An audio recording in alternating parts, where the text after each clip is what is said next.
నమస్తే అండి అందరికి. ఈ వీడియోలో కుండ బిర్యానీ ఎలా చేస్తారో చూసేద్దాం. శుభ్రం చేసిన చికెన్‌లోకి స్క్రీన్ పై కనిపిస్తున్న బిర్యానీ మసాలాతో పాటు ఉప్పు, కారం, పసుపు, జీరా వేసుకోవాలి. కొంచెం ఫ్రైడ్ ఆనియన్స్, కాస్త పెరుగు వేసి మొత్తం కలుపుకోవాలి. పైన మూత పెట్టి ఒక గంట పాటు పక్కనైతే పెట్టేయాలి. ఒక డబార్లో వాటర్ తీసుకొని బిర్యానీ మసాలాతో పాటుగా నీటికి సరిపడా ఉప్పు అయితే వేసుకోవాలి. ఎసరొచ్చిన తర్వాత నానబెట్టిన బియ్యం ఇందులో వేసి ఒక్కసారి మాత్రమే కలుపుకోవాలి.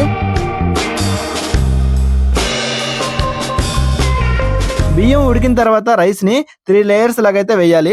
పైన కాస్త బటర్ వేసి 7 నిమిషాలు హై ఫ్లేమ్లో 8 నిమిషాలు లో ఫ్లేమ్లో కుక్ చేసుకున్నట్లయితే కుండ బిర్యానీ పర్ఫెక్ట్గా రెడీ అయిపోతుంది.